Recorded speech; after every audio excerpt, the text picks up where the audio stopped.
Vamos lá, meus irmãos, continuando aqui nosso último dia de aula, 10º dia de aula, lições 1 e 2, segundo bloco e último bloco, porque no terceiro bloco vai ser a prova de vocês.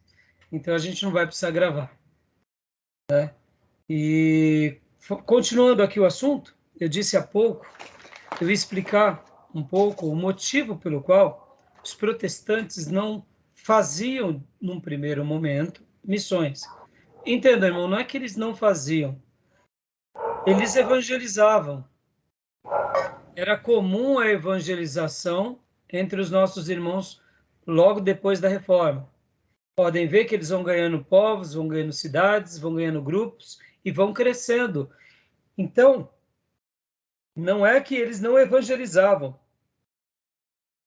mas eles não tinham essa bandeira de ganhar os outros povos, ou não inflamava tanto dentro do coração deles essa necessidade. A nossa irmã Ruth, no capítulo 4, ela vai até mostrar que logo depois da Reforma Protestante, muitos protestantes, luteranos, em virtude da doutrina da eleição, havia uma certa comodidade, segundo ela. Mas Calvino, de contrapartida, já não era assim. Mesmo ele também acreditando das doutrinas da eleição predestinação, Calvino, ele tinha um ímpeto mais missionário, mais voltado à proclamação entre os reformados. Então, ele mesmo enviou vários evangelistas à França, como também a vários outros povos, como também estabelecendo colônias, inclusive entre os índios aqui no Brasil. No entanto, muitas dessas obras, irmãos, acabaram naufragando.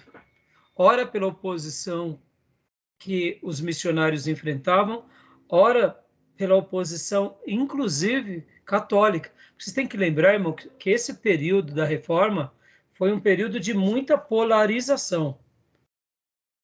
Naquele momento da Reforma Protestante, nós éramos vistos como inimigos. Inimigos pelo fator doutrinário e até político. Vocês têm que lembrar que quando um país ele aceitava o protestantismo, ele saía debaixo do papado. Ele deixava de ter o vínculo católico, então ele se tornava agora um país independente ao papado. Então, se hoje nós já temos algumas guerras políticas, imagine na Reforma Protestante. Imagine como era difícil fazer uma obra de missões. Então, no capítulo de número 3, ou melhor, no capítulo de número 4, ela vai comentar que houve sim avanços, houve esforços missionários, mas acabavam não tendo muito sucesso. E que foi no século VIII que começou então a ter um pouco mais de êxito, e inclusive ela registra aqui, eu vou ler para vocês, eu não consegui compartilhar aqui com vocês, mas eu vou estar lendo. Foi no século XVIII que testemunhou o primeiro grande avanço das missões evangélicas, pois só então os protestantes, em números significativos, começaram a reconhecer sua responsabilidade de evangelizar aqueles que ainda não conheciam o Evangelho. Entre os primeiros a reconhecer esse dever estavam os luteranos. Olha que interessante. As missões começam também com os luteranos. O ímpeto, precisamos evangelizar os povos não alcançados. E aí ele dá aqui vários nomes de alguns desses luteranos, como Philipp Jacob Spener, Augusto Hermann Francke, que se afastaram do frio do formalismo das igrejas estatais. Francke, professor na Universidade de Halle, transformou esta escola em um centro do pietismo continental de evangelização do século XVIII. Olha que interessante. Então, esse Augusto Hermann Francke fez com que a Universidade de Halle fosse um lugar de pietismo, de piedade. E ali eles acabaram sendo esse centro de evangelização continental.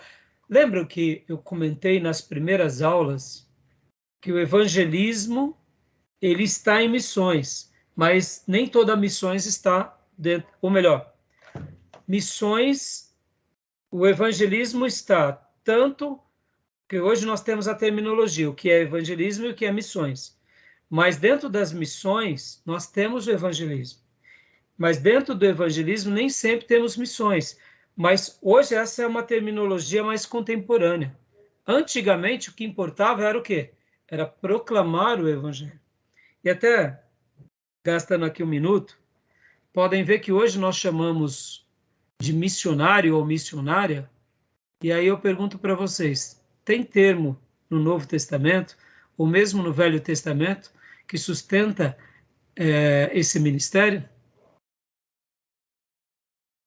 Vocês já pararam para pensar sobre isso? Tem missionário na Bíblia?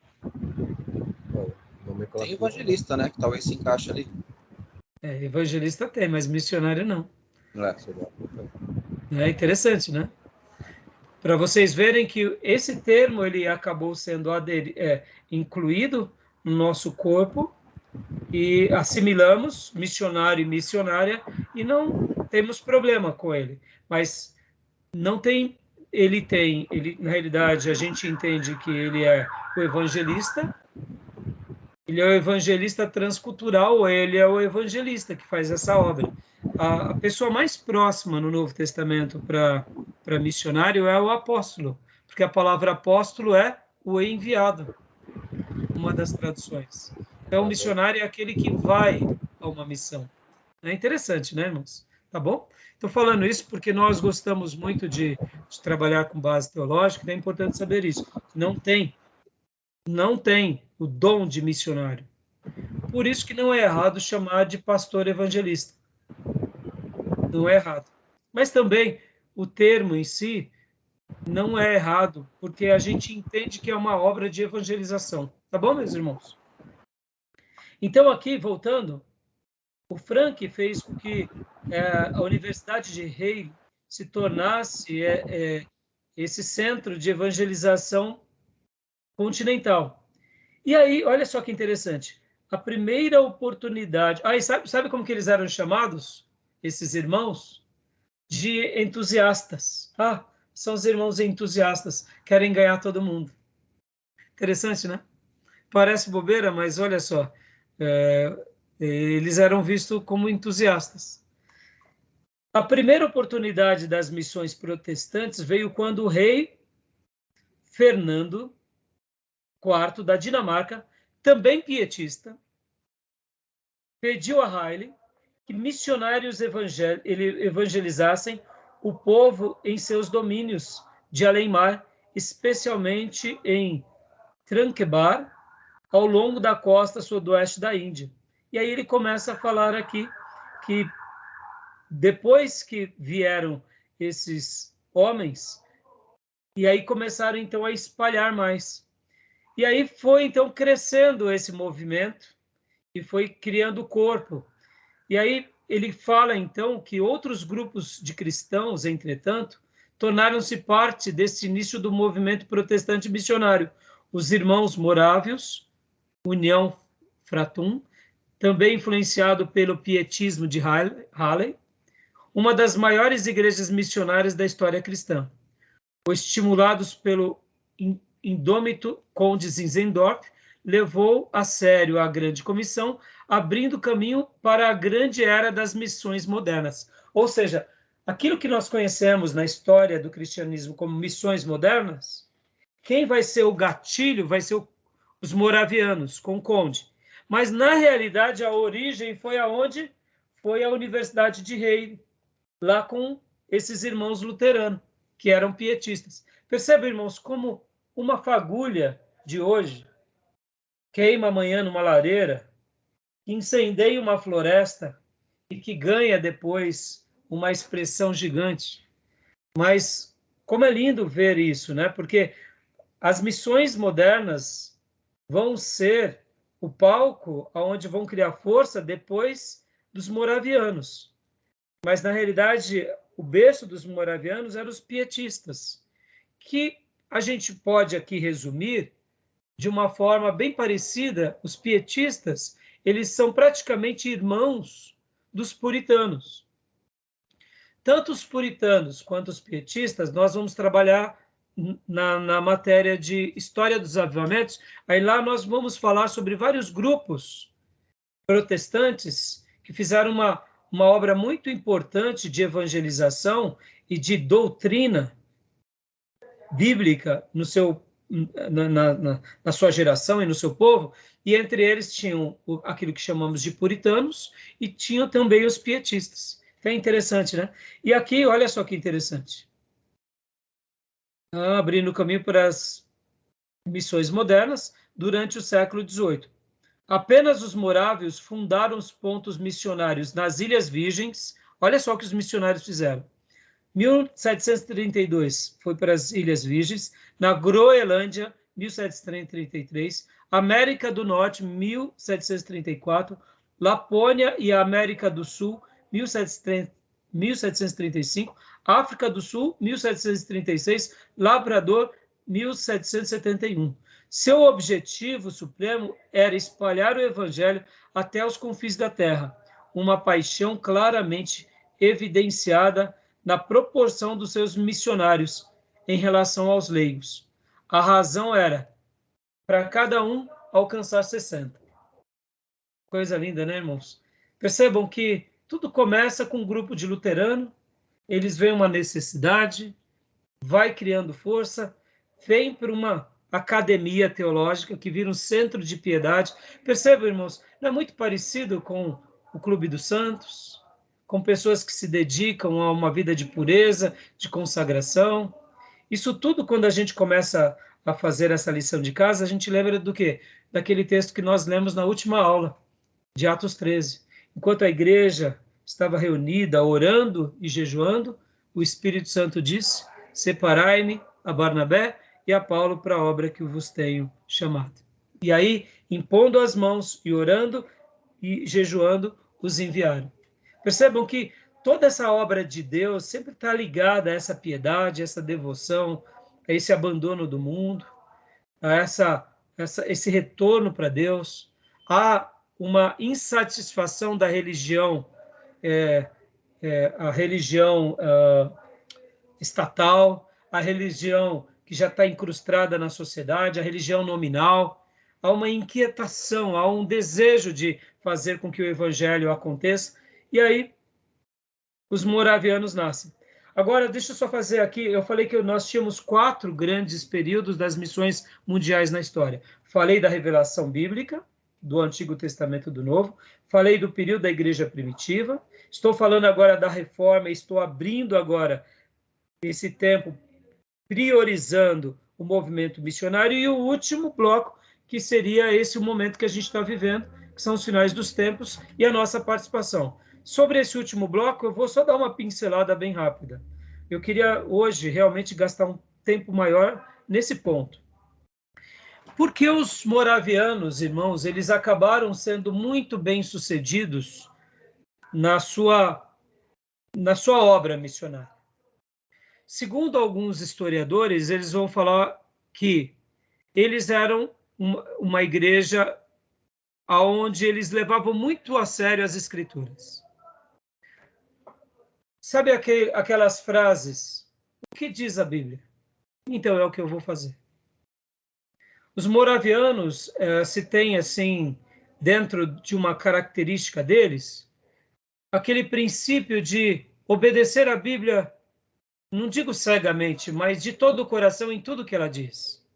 Sabe aquelas expressões? Eu me lembro que um dia eu estava conversando com um grande professor de seminário, e aí eu citei para ele Efésios, que nós, maridos, devemos amar as nossas esposas como Cristo amou a igreja.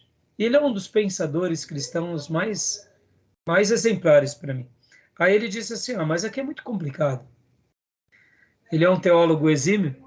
É difícil da gente fazer isso. Como que a gente vai fazer isso? Como que a gente vai amar a nossa esposa como Jesus amou a igreja? Jesus era perfeito. E ali eu olhei para ele e disse assim, olha, é simplesmente isso. É simplesmente cumprindo, não tem muito o que fazer. A gente não tem muito que filosofar dentro desse mandamento. Ou a gente faz e acredita, ou a gente vai articular racionalmente as possibilidades de fazer ou não fazer. Então, o que eu quero acreditar que os puritanos, parafraseando essa história, né, podem ver que muitas vezes a gente racionaliza algumas coisas. A gente tenta racionalizar algumas coisas. Os nossos irmãos moravianos, eles tinham essa dimensão mais prática de colocar a fé de uma forma bem prática. Deus disse para a gente proclamar, então eu vou proclamar. E é claro que dentro disso, dizem alguns historiadores, que a igreja moraviana, eles foram despertados para a obra missionária, e logo depois que eles foram despertados, eles começaram a orar. E segundo alguns relatos, eles se mantiveram orando de forma ininterrupta durante 100 anos. Dizem alguns historiadores que durante 100 anos eles se mantiveram firmes no propósito, não só de enviar missionários, mas de se manter orando por cada um que tinha ido. Então imaginem, irmãos, a convicção desse povo, a maneira em que eles viviam. E dentro dessas histórias, né, eu sei que, irmãos, muitas coisas, né, a gente aprende de citações, de fontes, né, e conta uma história que é muito emblemática, ainda dos dias em que o conde fazia seminário. E a história é mais ou menos assim. O conde, ele era de uma família nobre, a nossa querida irmã Ruth vai mostrar aqui na página 116 a história dele, né? Inclusive, ela começa dizendo assim, e já eu conto a história para vocês enquanto ele era seminarista. Só vou ler o primeiro parágrafo. Um dos maiores estadistas missionários de todos os tempos é o indivíduo que fez o máximo para avançar a causa das missões protestantes durante o curso do século XVIII, foi o nobre alemão, o conde Nicolau Ludwig von Zinzendorf. Ele introduziu a evangelização ecumênica, fundou a Igreja Morávia e compôs inúmeros hinos, mas, acima de tudo, inaugurou um movimento missionário mundial que preparou caminho para William Carey e o grande século das missões que se seguiria. Todavia, em muitos aspectos, ele não tinha as habilidades de um líder, e o poderoso movimento ao qual devotou sua vida quase entrou em colapso por mais de uma vez em virtude do planejamento ineficiente e das tomadas de decisões equivocadas. E aqui ela vai dar uma síntese muito interessante do ano em que ele nasce. Ele nasce em 1700, e aí vai fazer um breve comentário dele e da sua esposa, e é por isso que eu queria ter lido aqui com vocês, mas para não ficar um monólogo, só vou dar uma síntese aqui. Então, contam que, enquanto ainda o conde estava no seminário, certa ocasião, chegaram vários alunos no dormitório dele e falaram assim: Conde, um milagre aconteceu no pátio. No pátio não, lá no campo aberto, onde as vacas estão. E o conde tinha acabado de acordar, então o que aconteceu? Vieram vários seminaristas e começaram a contar para ele que o milagre estava acontecendo lá no meio do gado. E enquanto eles corriam até o lugar em que estava o gado, o conde ali foi perguntando: o que aconteceu? Venha, conde, você vai ver, você vai ver. E aí chegaram no lugar onde tinha várias vacas e eles disseram assim: uma das vacas está voando. E aí começavam a apontar por uns arbustos e aí o outro falava: lá, ela começou a voar de novo. Ela deu um rasante. E aí começaram, era um grupo de seminaristas. E o conde: onde está? Passou, você não viu? Ela foi para longe, subiu atrás do monte e de repente ela voltou para cá e a vaca estava voando.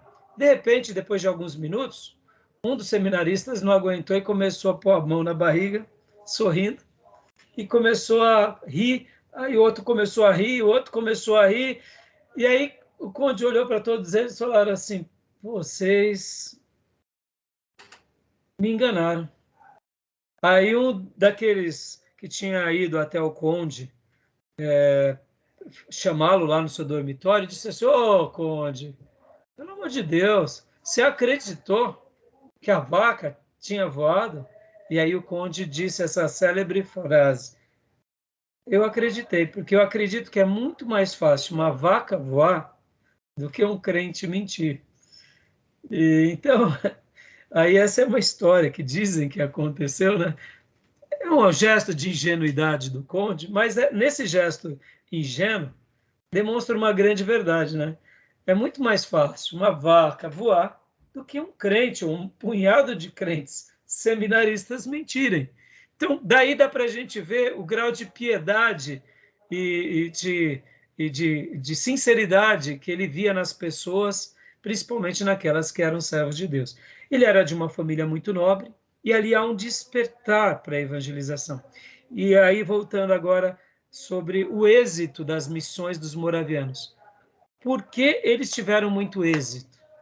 Enquanto os outros grupos de missionários precisavam ser missionários ordenados, sustentados por uma igreja, os missionários moravianos, eles tinham como lema a autossustentação. Ou seja, eles sabiam que estariam indo para o campo e que lá no campo eles providenciariam o seu sustento. Então, a maioria deles eram operários, eram tecelões. Então, eles já iam para o mundo, né, no caso, para o campo, e eles já sabiam que eles não tinham que ficar esperando os recursos chegarem da igreja. Isso foi também um divisor de águas. É claro que isso também trouxe várias dificuldades, porque vocês vão de convir comigo que se um grupo de missionários já sustentado por uma igreja já é difícil, imagina quando você vai com a cara e a coragem. Um outro fator também que facilitou muito eram dos jovens solteiros. Já que eles sabiam dessa obra e que Deus estava separando vários jovens, muitos jovens faziam votos de celibato para ir para o campo. Então também começa um movimento de homens celibatários e de meninas celibatárias. Olha aqui, agora eu pergunto, irmãos, isso não é Deus separando uma comunidade? E por que eu chamei de 4 grandes períodos de missões mundiais? Eu peguei a época da revelação como um fato, onde Deus atua. Peguei a história da igreja primitiva também como um fato, que Deus usa essa igreja recém-nascida de forma maravilhosa. E por que agora eu estou pegando a reforma e, em especial, eu estou pegando os moravianos? Porque agora, diferente do que aconteceu lá na igreja primitiva, que eram muitos grupos, agora é um povo, é uma cidade. Vamos imaginar, irmãos, aqui, que Deus coloque no nosso coração e inflame isso entre nós, e a gente começa aqui, com as nossas igrejas, fazer um trabalho. E a gente começa aqui no Alto Tietê, e quando vai ver, Deus está usando a gente no nosso país, e a gente está enviando pessoas para o mundo. Tudo começou num grupo pequeno. Percebam o tamanho dessa obra? E como a gente viu há pouco, em poucos anos, eles chegaram em várias cidades, nas Ilhas Virgens, na Groenlândia, na América do Norte, América do Sul, África do Sul. Ou seja, em quase 40 anos, eles já estavam em vários continentes. Então, percebam agora, o que eu acredito, irmãos? Eu acredito que o fator dessa entrega... Lembra que na aula passada eu fiz a abertura de um texto de Filipenses e falei que Paulo recomenda Timóteo como um obreiro aprovado, e falei que Timóteo, segundo Paulo, ele era diferente porque ele não buscava os seus próprios interesses. Lembram? O que a gente vê nos moravianos desde o conde? Porque o conde era de uma família nobre, ele tinha uma igreja ali que estava protegida debaixo do seu cuidado, mas ele se dedica a essa igreja, ele se dedica a esse colegiado, ele se dedica a ajudar a preparar essas pessoas, ou seja, se dedica a continuar intercedendo, ou seja, dá para ver que na história ele também não buscava os seus próprios interesses. Esses missionários iam para o campo não buscando seus próprios interesses. Chegavam ao ponto de serem vendidos conscientemente para poderem ter acesso em alguma cidade, alguma região, como escravos, para poder pregar o evangelho. Então, meus irmãos, eu quis hoje, aqui na nossa última aula, fazer esse corte desses 4 grandes períodos da história de missões mundiais, e queria dar essa honra aos moravianos, porque, como a nossa irmã Ruth fala, por causa deles, e tão somente deles, que aquilo que a gente vê como as missões modernas, com William Carey e tantos outros grandes missionários que marcaram a história das missões mais recentes, eles foram influenciados pelos moravianos. E eu acredito que leituras, literaturas, conhecer mais sobre isso, só vai despertar no nosso coração esse amor pelas almas, porque eu sei que hoje, aqui, e agora indo para o meu 4º e último ponto, o nosso país, esse momento que a gente vive, e a nossa irmã Ruth, ela até faz um capítulo dedicado ao Brasil, ela chama de gigante adormecido, o despertar das missões brasileiras, o gigante começa a despertar. E o que acontece, irmãos? Hoje nós somos um dos poucos povos no mundo que vive uma obra de evangelização como poucos viveram na história da humanidade. Nós já nos acostumamos com essa liberdade que temos, com essa tranquilidade. Pode ver, hoje a Igreja de Jesus ela está em todos os lugares. Em todas as áreas tem um cristão, tem um grupo, temos empresários cristãos, temos hospitais cristãos, escolas, faculdades, creches, asilos, temos liberdade, temos uma pseudo-perseguição, sim, mas nós vivemos um período na história, eu diria, único. Poucos momentos na história mundial, a gente vai aprender isso em História dos Avivamentos, vivem um momento como vive o Brasil. Hoje, quando nós pegamos as nossas estatísticas, de tantos por cento são protestantes, e em poucos períodos da história mundial, um grupo viveu isso. Então, assim, nós temos uma grande responsabilidade. E por que eu coloquei aqui, né, no caso, 4 grandes períodos das missões mundiais? Porque, admitamos ou não, hoje nós somos, eu diria, devedores dessa semente que foi lançada por esses grandes homens de Deus do passado. E sobre as nossas mãos repousam uma imensa responsabilidade de alcançar os nossos, de evangelizar os nossos próprios cristãos, sim, porque com o fenômeno dos desigrejados, com o fenômeno da igreja emergente, com o fenômeno dos neopentecostais, não se enganem, nós temos que pregar a cristãos. E quem dera fosse somente a católicos, mas hoje, para nossa surpresa e para o nosso terror, os neopentecostais também devem ser alvo das nossas evangelizações.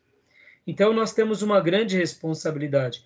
E mesmo sendo um país imenso, quase que continental, e mesmo tendo essa força evangélica tão grande, porque, indiferente desses grupos que eu acabo de citar, ainda assim temos muitos cristãos piedosos, ortodoxos, puritanos, pietistas, reformados, tradicionais, avivados, pentecostais, porque até mesmo os pentecostais hoje já são uma igreja histórica, e a gente, irmãos, tem que também dar aqui, dar o mérito de que, graças a Deus, os nossos irmãos pentecostais chegaram em lugares onde a gente, como histórico e como até avivado, nunca chegou. Alguém já disse que aonde chega a Coca-Cola e os Correios, chega também a Assembleia de Deus. Então isso é maravilhoso. Não sei se vocês já notaram, se há um grupo, há uma comunidade que começa a existir, uma das primeiras coisas que acontece naquela comunidade é pintar um barracão se for no caso de um lugar onde se tenha barracões, pintar o barracão de azul e colocar lá ponto de pregação da Assembleia de Deus. Já notaram? Onde chega a Coca-Cola e o Correio, chega a Assembleia de Deus. Ou seja, é maravilhoso. Então, diante disso, nós já vivemos um período, eu diria, especial. Mesmo com todos os nossos problemas, mesmo com todas as nossas dificuldades, nós já estamos vivendo um período de missões mundiais, ou seja, muito grande, como nação brasileira. Nós temos um dever muito grande, uma responsabilidade muito grande. Então, eu fiz esses cortes aqui com vocês, porque no livro da nossa irmã Ruth, ela vai fazer um capítulo falando sobre esse gigante, e aqui ela vai contar as histórias, os primeiros missionários que chegam, as convenções que vêm, as obras que são feitas, as igrejas que são estabelecidas, as primeiras igrejas, as primeiras convenções. E aí ela conclui essa obra mostrando, e cita inclusive a missionária Rosalie Appeble, que foi aquela missionária que ganhou o pastor Ernesto Nini, ou melhor, não só ganhou o pastor Ernesto Nini, mas orava para que o pastor Ernesto Nini fosse batizado no Espírito Santo. Então, quando eu falo ganhou, ganhou nessa dimensão. O pastor Ernesto Nini, com o Rego do Nascimento, são fruto da missionária Rosalie Appeble, que era uma cristã exemplar. Então, ela vai fazer aqui um apanhado muito interessante, contando um pedacinho da história desse gigante adormecido. É claro, irmãos, que não dá para a gente, em um capítulo, resumir, mas ou seja, o Brasil já fez história. A igreja brasileira já fez história. Nós estamos inseridos nessa história. E nós temos um grande dever nessa história. Então, eu acredito que, se eu não estiver errado, irmãos, mesmo com todas as nossas deficiências como povo brasileiro e como igreja brasileira, se o Senhor estiver para voltar nas próximas décadas, nós seremos participantes desse projeto. E de que forma nós iremos participar desse projeto da última grande colheita no mundo? Então eu penso que, diferente de muitos povos, que serão os povos que alcançaremos, o Brasil será o povo que irá alcançar, que irá ganhar. Porque quando você pega apenas aqui na América Latina, estatisticamente, a quantidade de cristãos e protestantes em cada nação da América do Sul, irmãos, é muito pequena. Se a gente for olhar, por exemplo, países da América Central e até mesmo o México, que é a América do Norte, estatisticamente, o índice de cristãos são mínimo. Não passa ali da casa de 1, 2, 5%, quando muito, 10%. Só para vocês terem uma ideia, irmãos, o protestantismo no Chile, ele é tão mal visto, porque toda a ditadura que teve no Chile, quem apoiou a ditadura no Chile foram quem? Os pastores, a igreja protestante. Então, lá no Chile, por exemplo, os protestantes são muito mal vistos. Há um ranço no meio do povo chileno com relação ao protestantismo, porque a ditadura que o Chile viveu foi apoiada pelos pastores. Então, pensem, irmãos, olha que interessante, até nos países onde poderia ser diferente, as coisas não foram tão glamurosas, né? Porque aqui no nosso país, a ditadura, nós como protestantes, tivemos assim, não nos envolvemos diretamente, mas no Chile foi diferente. Então, as igrejas no Chile, protestante, elas têm esse estigma. Você vê, e quando você vai para o Uruguai, quando você vai para o próprio Paraguai, o número de protestantes não são tão grandes. Então, hoje, nós, com toda a deficiência, com todas as nossas limitações, eu particularmente acredito que se o Senhor derramar um grande avivamento na terra, uma das nações que ele vai usar muito será o povo brasileiro.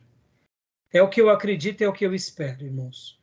Assim como Deus usou o povo da Coreia do Sul, assim como Deus usou no passado a própria Alemanha, com os reformadores, eu quero acreditar que nós, brasileiros, seremos determinantes no papel da grande colheita nos últimos tempos.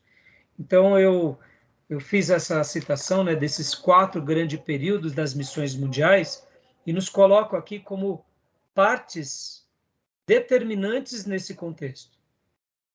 E enquanto não chega esse grande avivamento, porque nós vamos estudar nas histórias dos avivamentos, segundo alguns pastores e teólogos, o Brasil já passou por um avivamento.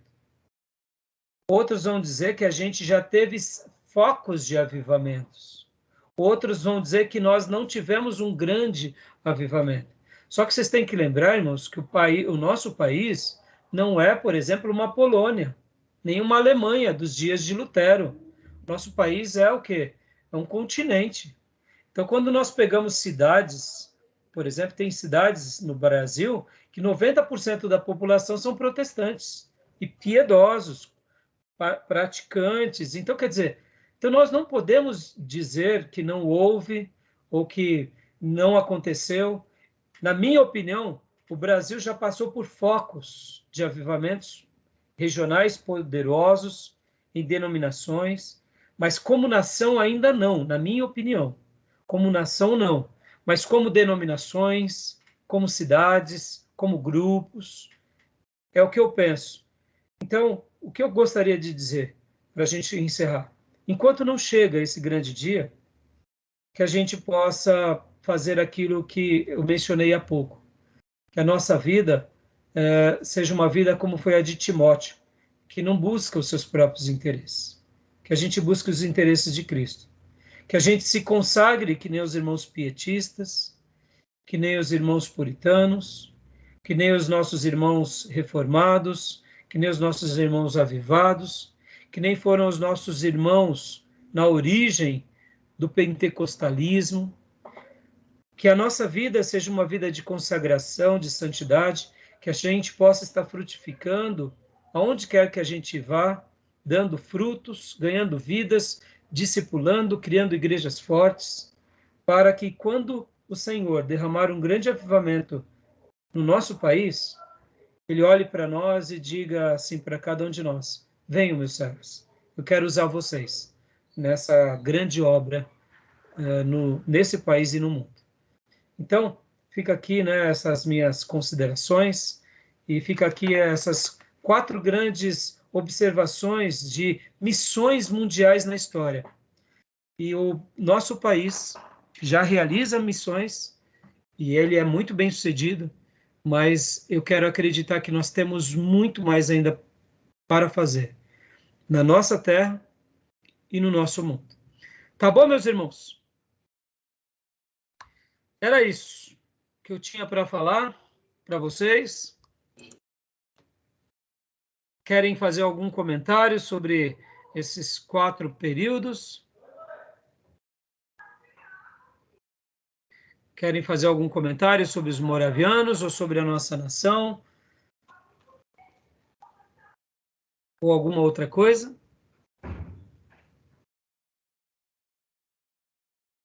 Não? O Júnior tá falando, é que não tá sem som. Ah, tá sem som, Júnior.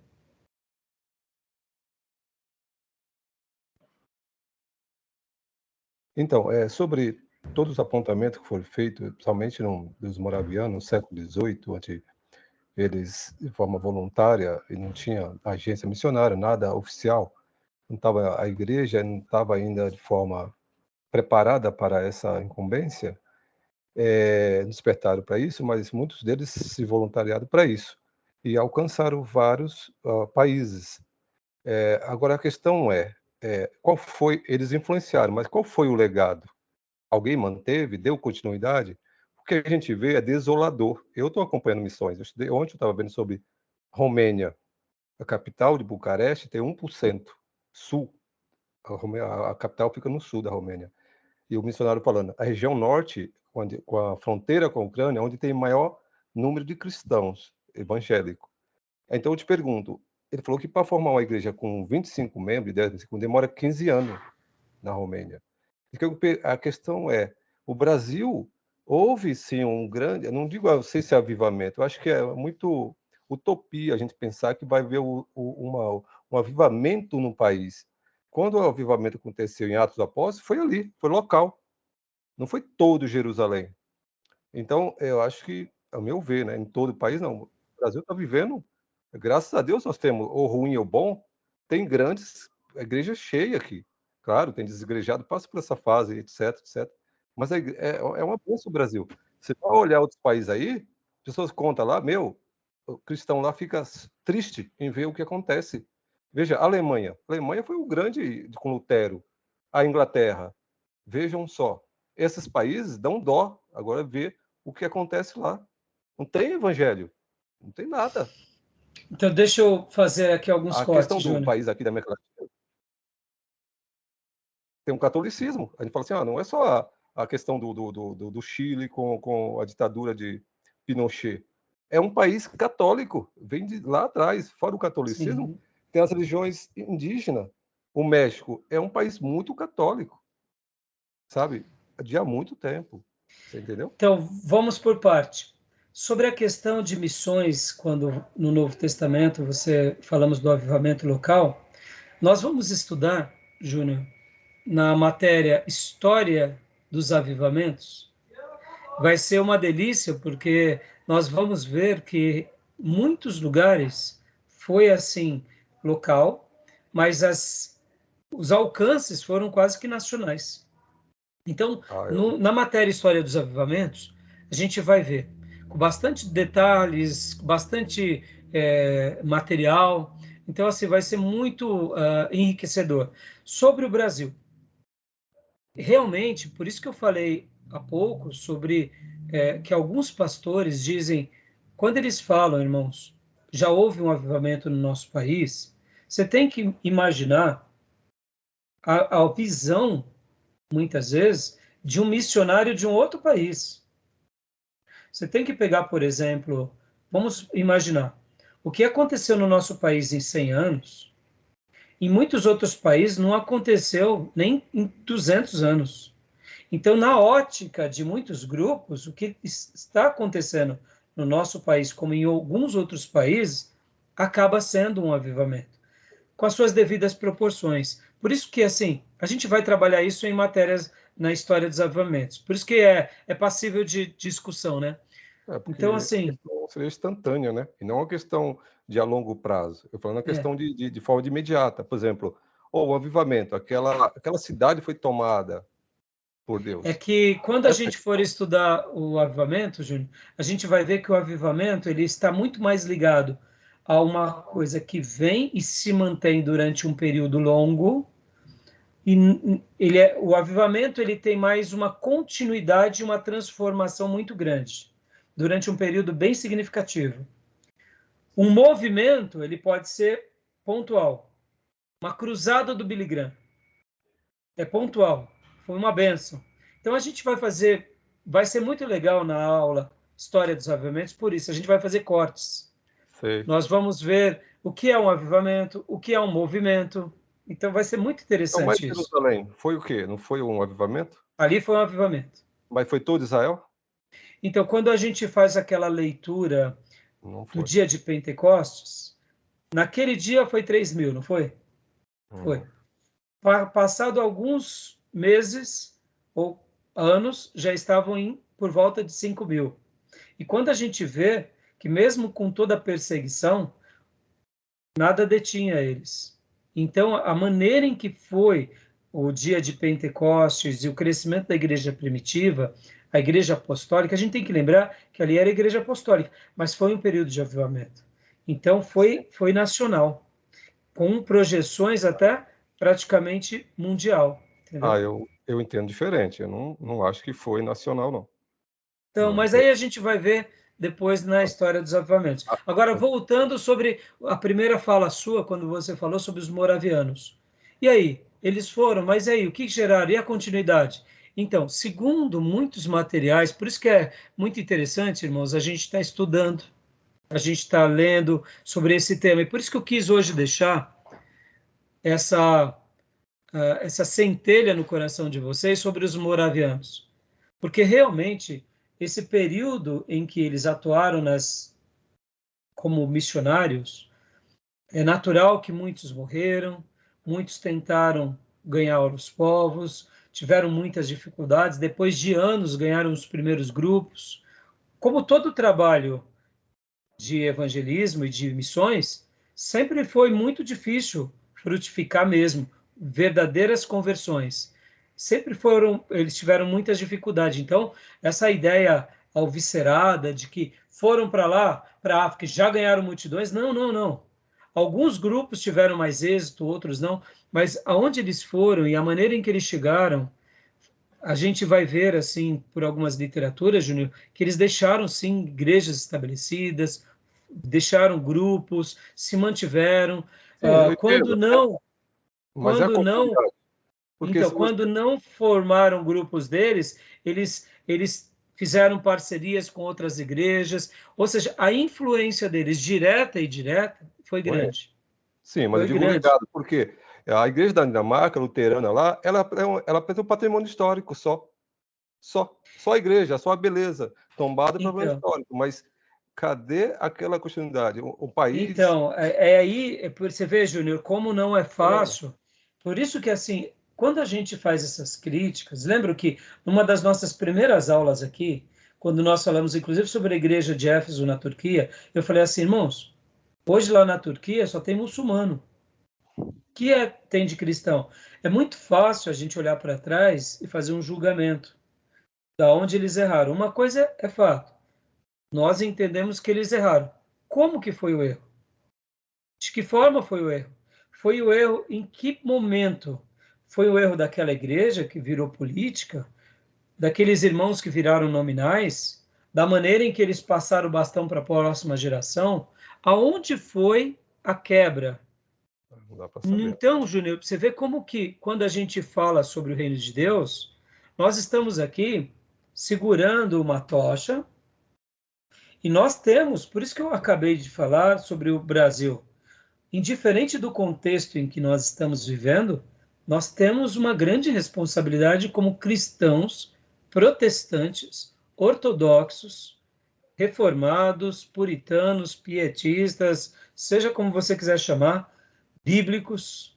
A gente tem uma grande responsabilidade com a nossa geração, com a nossa igreja, e passar esse bastão para as próximas gerações. Porque olha só, a Ruth faz aqui um comentário que se esse princípio do Conde Zinzendorf e esse princípio desses missionários fossem perpetuados como um legado, muitos empresários continuariam sendo missionários aonde eles vão montar suas empresas.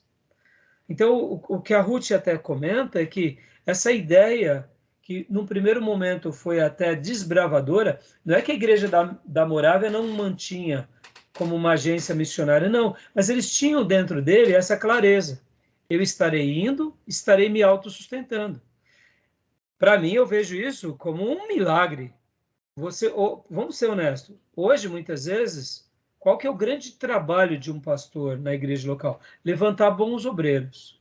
Obreiros que não tenham interesse nas suas coisas, ou seja, que seja que nem Timóteo, que não busque seus próprios interesses. A maioria dos obreiros são tudo interesseiros e vaidosos. Eles estão na frente, fazem a obra. Se não estão na frente, não fazem a obra. Se eles são liderança, eles dizimam. Se não são liderança, dizimam. Aí depois querem colocar na igreja um desafio missionário e de evangelismo. Mas nem dizimar esses obreiros dizima. Se envia um candidato para o campo, abandona o candidato. Ou seja, olha que contexto de igreja frouxa a gente vive. Agora, são todos os crentes assim? Claro que não.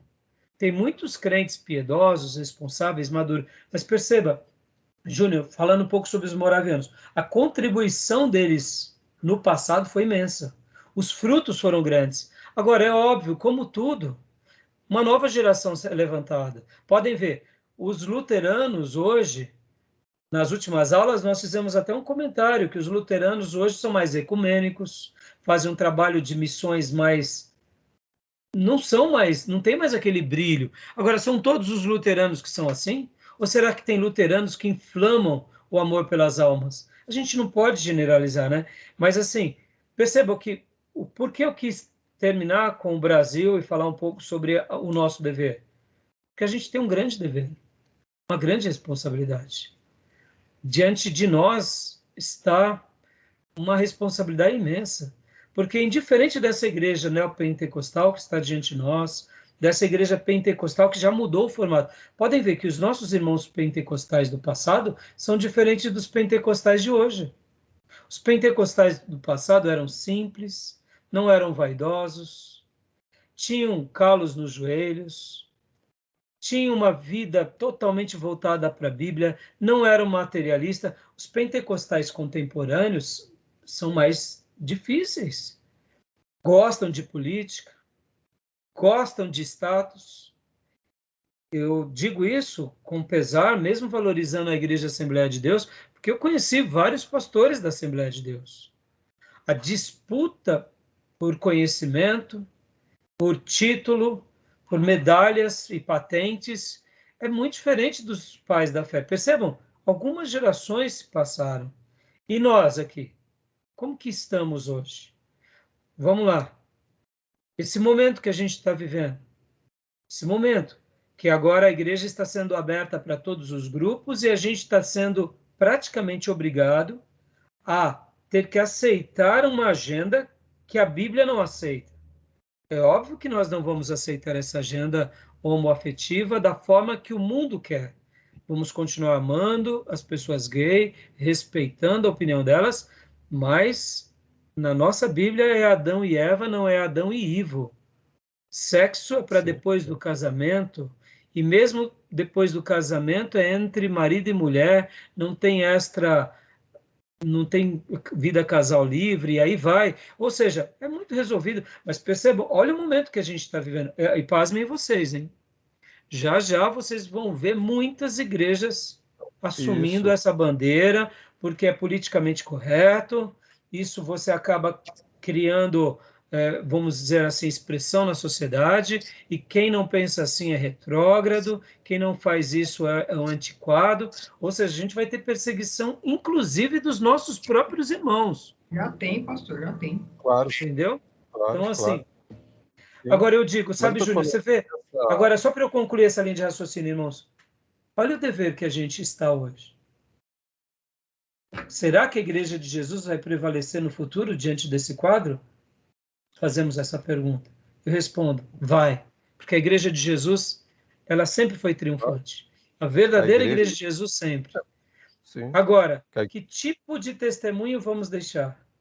Como que a gente vai realmente contribuir com tudo isso?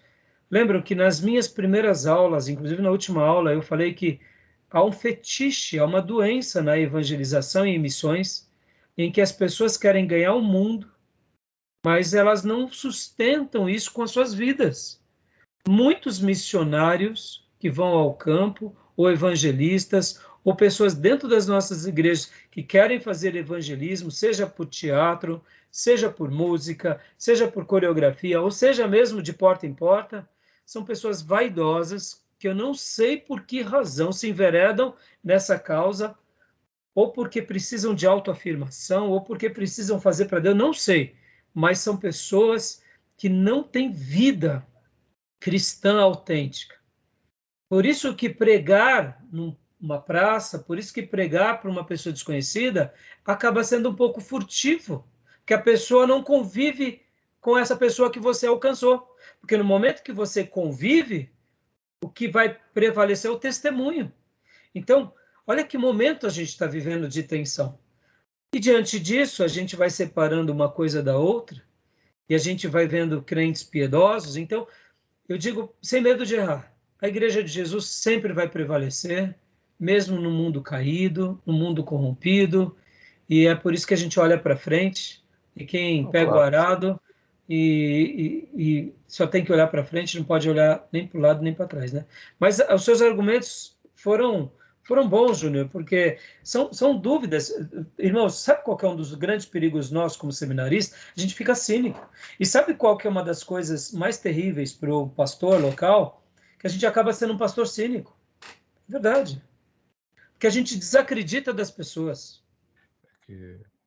É verdade. Porque muitas vezes tem pessoas que convivem com você e essas pessoas depois elas aprontam, e aí a gente chega a um ponto de cinismo, de não acreditar na transformação genuína do Evangelho, e aí a gente fica vivendo uma vida politicamente correta. E eu digo, irmãos, não permita cair nesse engodo, porque é possível, sim, a gente ver novos convertidos, nascidos de novo, regeneração, fruto de Deus, fruto de santidade. É possível a gente ter uma comunidade de amor, uma comunidade de santidade. É possível. Vocês podem ver que hoje, irmãos, uma pessoa que começa a pregar um pouquinho melhor, ele vira pastor na igreja. Não tem nada a ver. Aquele irmão só é consagrado. O consagrado vira pastor. A igreja está nivelada de uma forma tão medíocre que o irmão que é consagrado vira pastor. Não, ele é só consagrado. Ele é um crente consagrado. Só virar pastor. Que expulsou um demônio. Isso daí deveria ser comum. Então, eu sei que a gente tem esse lado, mas a gente tem o outro lado, que é dos crentes piedosos. E a gente tem que estar do lado de gente boa, gente piedoso, gente que tem esperança, gente que nos inspira. Alguém já disse que quem anda com manco fica mancando. Né? Sabe, você manca meio que por compaixão. A gente não tem que andar com quem manca, a gente tem que ser seletivo com as pessoas que são as nossas referências. Nós precisamos ser criteriosos nos nossos grupos, precisamos ser maduros, mas precisamos ter fé, porque, irmãos, não é por causa que alguns nos traíram ou que outros pecaram que o Espírito Santo não está trabalhando. Lembrem-se, ele é o grande líder da igreja e ele continua trabalhando, né? Então ele vai continuar nos ajudando. Certo, Júnior? Quer falar mais alguma coisa, meu irmão?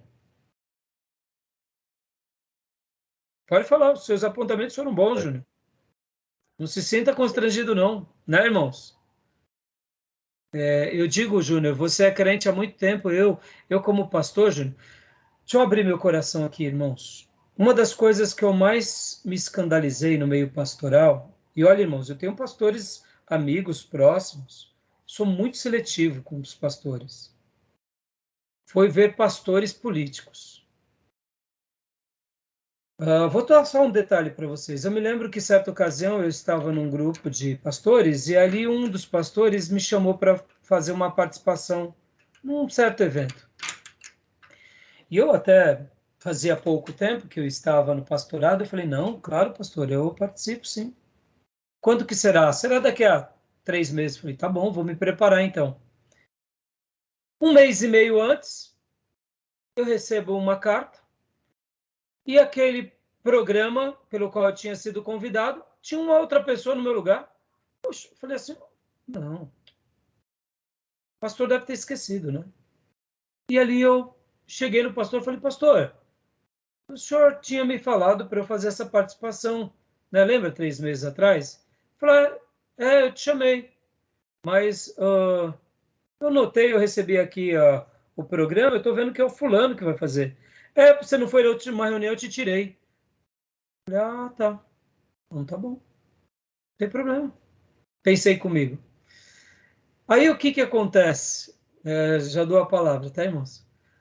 Eu fiquei assim olhando, falei, não, é o critério dele, né? Mas eu acredito que entre o critério dele e as palavras de Jesus, eu fico com as palavras de Jesus. Seja o vosso dizer, sim, sim, ou não, não. Não questionei, não me aborreci. E aí eu comecei a notar que esse pastor, ele gostava do que eu fazia, ele gostava da minha tarefa e ele me via como uma matéria-prima boa, um trabalhador bom.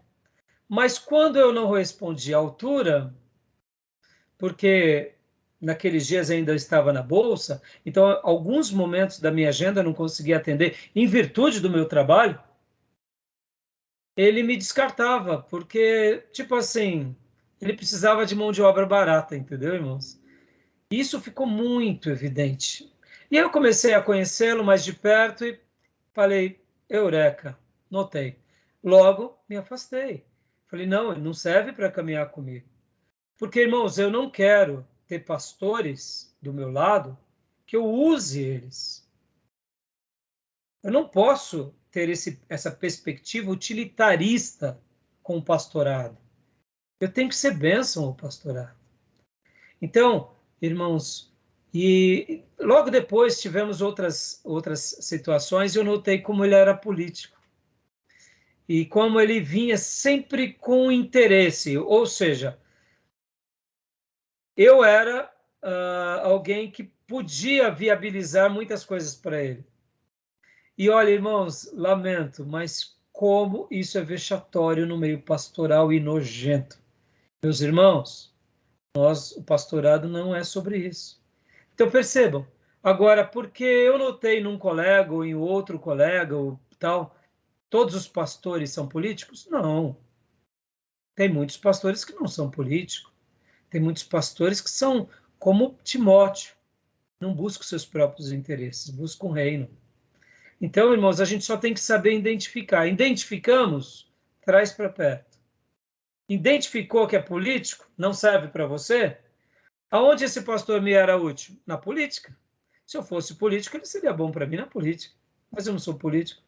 Na denominação ou num colegiado pastoral, não serve. Então, irmãos, isso vale para tudo. Então, sejam criteriosos, mas não se tornem cínicos. Lembrem-se que no colegiado de Jesus teve pessoas que pecou, na igreja primitiva teve pessoas que falharam, na história do cristianismo muitos outros falharam, mas lembrem-se que muitos acertaram e que a gente possa estar olhando com esperança, porque não tem coisa pior na nossa vida do que a gente perder a esperança, não é? Então, Júnior, você levantou a mão? Pode falar.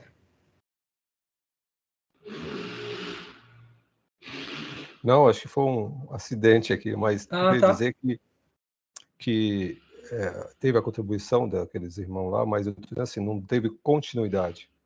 O legado que eu falo é a continuidade que nós temos hoje na Europa.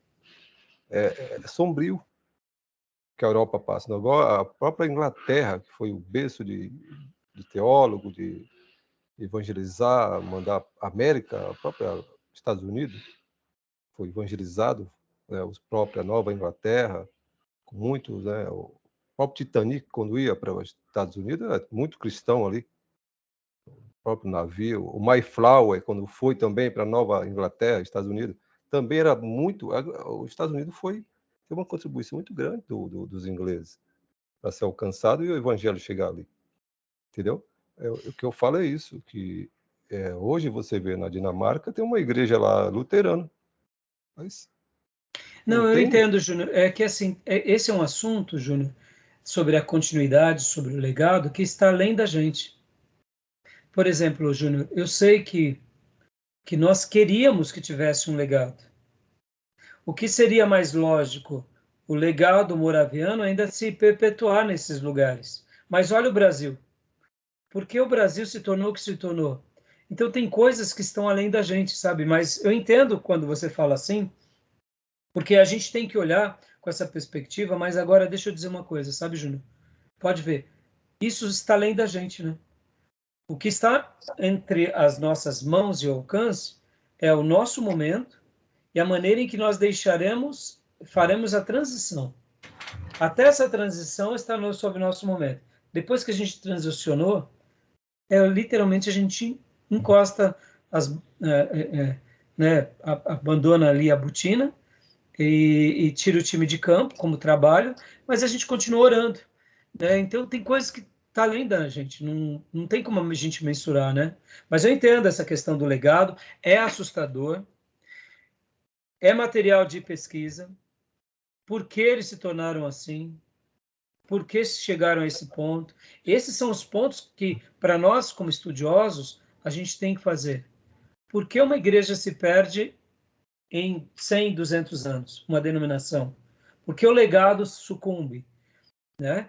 E se o legado de uma igreja séria sucumbe em 200 anos, uma neopentecostal já nasce sucumbindo, então ela já cai na pirambeira, né? Então, se aquela demorou 200 anos para cair, a neopentecostal que já está na pirambeira, o que vai virar a neopentecostal daqui a 100 anos? Pelo amor de Deus, vai virar o quê? Um centro de macumba? Né? Entendeu? Então, assim, é preocupante.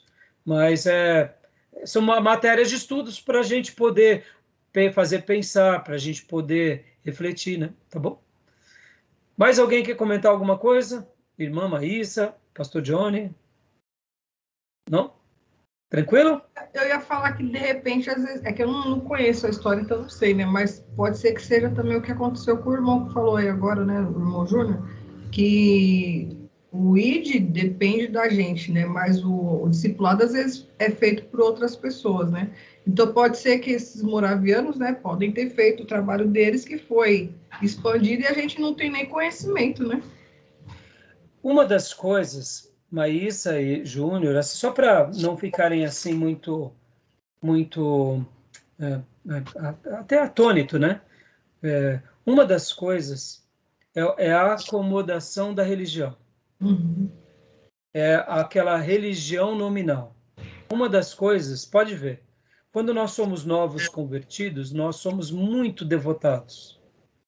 E ao passar dos anos, nós vamos perdendo aquela intensidade, aquela militância. Por isso que texto bíblico, o Senhor chamando a igreja de Éfeso, disse: volta ao primeiro amor e lembra-te de onde caíste. Porque não importa o que fez com que a sua intensidade diminuísse. Se diminuiu, é uma queda, porque não era para ser assim. Mas essa é uma verdade. Muitas igrejas, muitos povos, depois eles entram naquilo que é a acomodação da fé. A fé nominal. Está tudo bem, eu prosperei, eu era pobre, agora eu prosperei, eu sofria, não sofro mais, eu era escravo, não sou mais. E aí as novas gerações vão crescendo diante dessa bonança. E elas já não dão o mesmo valor que os pais davam. Então, assim, tem vários motivos. Mas, assim... Secularização, né? Secularização, o conhecimento, a prosperidade. Bem-estar social. Bem-estar, exatamente. Bem-estar então, assim, ou mesmo, muitas vezes, o prazer mesmo, a questão da cultura. A cultura ela é egoísta, ela é pervertida, e o povo começa... E eu me lembro de um pastor que dizia assim, que muitos irmãos das nossas igrejas só estão esperando nós, pastores, autenticarmos um tipo de pecado para eles fazerem. E é assim. A Revolução Industrial também teve essa transformação. Sim. O apego, a mudança que teve na sociedade, tanto da Europa. As guerras também, Primeira e Segunda Guerra Mundial. Eu te pergunto, um fenômeno interessante, a Coreia do Sul. Fala do Brasil, mas a Coreia do Sul também. É uma parcela muito grande de cristão, de evangélico na Coreia do Sul. Pode ver que o que acontece aqui no Brasil é algo que aconteceu lá numa projeção bem significativa. A maior igreja da Coreia do Sul era os presbiterianos, não era nem a igreja do Dae Young-soo. A maior igreja local era aquela do pastor Po Young-soo, que depois mudou o nome para Davi Young-soo. Era a igreja local. Mas como denominação, os maiores missionários lá na Coreia do Sul são os presbiterianos, irmão. Não, a igreja presbiteriana lá na Coreia é muito militante. Então, você vê, é um fenômeno também muito atípico. Só para vocês terem uma ideia, irmãos, dentro desse contexto de missões, a Coreia do Sul, eles têm um grupo, pelo menos é o que eu ouvi falar, de missionários que eles chamam de missionários suicidas, que eles enviam esses missionários para países muçulmanos, e eles já sabem que esses casais, esses missionários, com a passagem só de ida e sem ter a volta. Porque depois de um período eles não voltam mais. Ou seja, olha aí onde chega o grau de amor e desprendimento desse povo. Então, meus irmãos, que Deus tenha misericórdia de nós e que o Senhor possa nos ajudar, tá bom? Mais algum comentário, meus irmãos? Mais algum comentário, minhas irmãs? Não? Joia. Então, meus irmãos, eu vou agora... Nós hoje não teremos o terceiro bloco. Eu vou passar a prova para vocês, né? Mas eu não... Como já concluiu aqui até o horário de aula, vocês não precisam entregar hoje. Vocês podem me entregar até domingo. e entregam todo o material até domingo, leitura, etc. e tal, até domingo.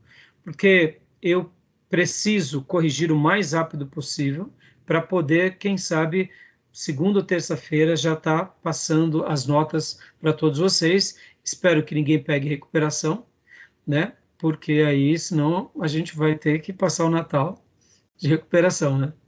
Mas não vai ter ninguém, não. Esses assuntos aqui são bem objetivos, né? Vocês viram que é uma matéria simples, não é uma matéria complexa.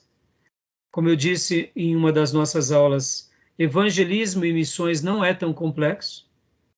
Missões é um pouco mais complexo do que evangelismo, mas a grande dificuldade desse tema é viver isso o tempo todo, né? Que Deus nos ajude a viver, tá bom, meus irmãos? Gostaram desse módulo, meus irmãos? Eu não apreciei muito missão, não. Prefiro as Você é mais da história, você é mais da aquela parte, história da igreja. aquela Novo Testamento 1 e 2, Antigo Testamento 1 e 2. Grego, você é mais e também da anterior que a gente fez, teologia sistemática. Temática. Aí sim, é muito bom. Mas você veja, né? São corações que pulsam de forma diferente. E os demais irmãos, pastor Johnny, Maísa, Cleusa, hoje o Gil não está na aula, né? Mas o que vocês acharam desse módulo, do assunto? Foi rápido, né, irmãos? Eu sei que eu quis aqui deixar para vocês só o norte, mas tem muito material bom. Leiam, ouçam, parem, porque essa é uma matéria que não é muito só de reflexão. Ela é de reflexão, mas ela é mais de meditação, de avaliação, de contrição. O que eu estou fazendo? O que eu estou gerando? O que Deus espera de mim? Será que eu estou cumprindo a minha missão? Será que Deus espera que eu faça mais alguma coisa? Percebam, não é muitas informações, não estou dizendo que nós não estamos aqui buscando isso, não é isso. Mas percebam, não é um conhecimento acadêmico tão grande. É um conhecimento sobre um tema muito relevante, mas tem que escorregar da nossa mente, do nosso cérebro, e bem devagarzinho para o coração, e fazer morada no coração, né? Tá bom? Diga, pastor Johnny, Cleusa e Maísa. Eu apreciei e aprecio muito, na verdade, tem muito a ver com o nosso dia a dia aqui também, né? De algum modo, é sempre esclarecedor. Inclusive, ver na vida de alguns irmãos esse desprendimento de si mesmo para viver em prol do reino. E essas histórias sempre me motivam muito, assim. Nos ajuda, né? Na verdade, tem um pouco mais de esclarecimento também. E ata um fogo na nossa alma, sabe? Nós, como pastores, como eu disse, irmãos, e ainda mais no meu caso, como pastor de uma igreja local e professor, eu estou no meio dos crentes o tempo todo. E tem hora que uns crentes me dá dor de cabeça, que você fica assim meio... Aí você olha essas histórias, você olha a necessidade mundial e o coração, ele é banhado de esperança de novo, sabe? Porque é mais ou menos assim, o irmão carnal, deixa ele lá, deixa ele trabalhar. É mais ou menos isso, sabe? Porque tem vezes que a gente acaba perdendo tanto tempo com algumas pessoas que é elas e Deus. A gente tem que deixar elas ali, regá-las de oração e vamos trabalhar, né? Porque não tem muito o que a gente fazer, né? Senão a gente fica preso ali, a gente acaba paralisando, né? Irmã Maísa, irmã Cleusa, para a gente encerrar. Eu cogitei na minha mocidade, nossa, parece que eu estou tão antiga, a ser missionária. Quando eu era mais nova, minha tia ela foi para a África, ela ficou em... agora eu esqueci um país que ela ficou, mas enfim, incomunicável, né? Mas ela veio com hepatite. Minha mãe e minha tia falaram assim, mas você não vai nem ficar brava, como diz o outro, né? E aí, enfim, né? Passando o tempo, falei, eu não sei. Mas é um assunto que me interessa, assim, sabe? Que eu falo que eu não tenho facilidade, assim, de lidar com as palavras, assim, né? a não ser através do Espírito Santo. Mas eu, por mim mesmo, assim, falo, pregação, não sei se é comigo, não, entendeu? Mas às vezes. Deus prepara, Deus prepara. Quando Deus tem uma obra, mas aí É, ele prepara tudo. capacita, capacita. Eu vi uma irmã lá em Israel, que ela foi enviada e ela como missionária. E ela evangelizou um judeu lá. Deus dava a palavra para ela. Ela falava, Deus dava a palavra para ela. Não. Através do Espírito Santo já fluí bastante, assim, né? Mas, enfim, é só assim mesmo, né? Mas eu não sei, eu não sei se eu ainda penso assim, dessa forma, mas alguma coisa que eu faria que eu acho importante de fazer, que eu acho... É importante. Por isso, eu separei vários livros aqui, eu não vou mostrar agora por causa da hora, mas leiam livros de evangelismo, irmãos, leiam livros de... Leiam, porque, irmãos, como o pastor Enéas Tonini sempre citava, o evangelho, ele é urgente. Sim. Ele sempre é urgente. Por toda a vida. A gente sempre tem alguém para evangelizar, sempre alguém desviou. É uma pauta sempre que a gente tem que ter como prioridade. Diga, irmã Cleusa, para a gente encerrar. Não, eu também não... Eu vejo que é importante, né? Que é muito importante. Vejo também o quanto a gente está parado e que não fez nada. Quanta coisa se tem para fazer, se você olhar na sua vida, você viu que você não fez nada. Que nem eu, estou com 70 anos quase, e eu olho para trás e não vi nada. E tantas coisas que tem pela frente. Mas eu acho que esse campo, para mim, também eu não conseguiria. Mas, ao mesmo tempo, irmã, qual é a proposta de termos esse curso aqui, essa matéria nesse curso? É preparar o coração nosso para que a gente enxergue o que Deus enxerga. As almas precisam de salvação. E para que a gente também, fazendo ou não fazendo, sejamos apoio para aqueles que Deus levantar na igreja local. Sim. E como missões. Porque, irmãos, uma igreja forte naturalmente evangelizará. Então, quanto mais eu for um cristão piedoso, militante na minha igreja local, eu vou apoiar o pastor, eu vou apoiar os ministérios, porque eu sei que a gente vai ganhar mais pessoas. Por exemplo, irmão, a Cracolândia hoje, quem vai curar a Cracolândia não é o Estado, é Jesus. Quem vai curar o narcotráfico no nosso país, as facções criminosas, as milícias, quem vai curar e salvar os nossos políticos corruptos, os empresários corruptos, é o Evangelho. Ou seja, Deus usando a nossa vida, usando a nossa igreja, usando os nossos ministros. Então, quanto mais a gente olhar com esse olho de esperança, de necessidade, a gente prepara a nossa igreja, preparamos os nossos obreiros para eles impactarem os pastores, os evangelistas e os missionários. E se Deus amanhã levantar 10 jovens da nossa igreja, a gente vê que realmente é vocacionado, o Espírito Santo está confirmando, são pessoas dedicadas, aprovadas, a gente vai fazer de tudo para enviar esses homens e mulheres, sustentá-los. Então, a proposta dessa grade é isso, é atear esse fogo santo, que nunca parou, mesmo no mundo caído, que é o Egito e uma Babilônia. Porque senão a gente fica no nosso cafofo, no nosso gueto evangeliquez, e esquece do vizinho, do parente. E a gente fica só no nosso mundinho, nas nossas comunhões. E na realidade, Deus tem muito mais para nós, né? Porque é frutificando que a gente vai ver o Espírito Santo realmente sendo glorificado na nossa vida. Que Deus nos ajude a frutificar. Amém? Amém. Só para concluir, não é que eu desprestigie a matéria, que eu gosto mais das outras. Sim, sim. Eu acho de suma importância. Sim, inclusive, entendemos, Júlio. Apoio, né? E teve um tempo que quando era nos tempos do comunismo, né? Socialismo, eu orei muito tempo pela Albânia. Então. E a Albânia hoje tem evangelho lá, graças a Deus, tanto trabalho. Você vê? E sabe, Júnior, se prepara, porque é desses camaradas que não liga muito que Deus separa. Eu orei muito para a Albânia, você não só acredita. Né, acredita. pastor? Eu fui para onde? Igual a Maísa falou, eu fui para o Vale da Bênção. Então. Eu fui no Vale da Benção. Você sabe onde era o Vale da Benção, né? Pastor Jonas. Não, Jonas. Era na... Eu esqueci o nome dele, meu Deus. O Vale da Benção é um trabalho. Era na... Araçariguama. Era Sariguama, naquela... aquela... Como é que fala? Tipo, como se fosse uma estrada, né? Eu acho que é... Não, imagina. Como fala, é uma via... Uma via aí federal. Você Isso. passa lá e... Não, um trabalho muito bom que ele faz. Exatamente. E é uma igreja que também tem um seminário e um trabalho missiológico. Isso aí, meus irmãos. Então, tá bom? Estamos encerrados aqui. Hã?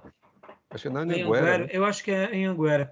Bom, eu vou fechar a gravação e vou mostrar a prova aqui para vocês, tá? E vou encaminhar no nosso grupo, tá bom? Então, meus irmãos... Veja depois. Hã? Eu vejo depois. Tá bom, então, maravilha. Então, vamos encerrar aqui. Desejo a todos vocês que Deus continue abençoando muito. Amém. Vocês têm até domingo para me entregar o relatório de tudo e a prova, tá bom? Amém. E, querendo Deus, a gente se fala ainda, mas Amém. Que o Senhor esteja conosco e que o Espírito Santo nos use. Amém. Tá bom? Maísa, futura missionária, hein?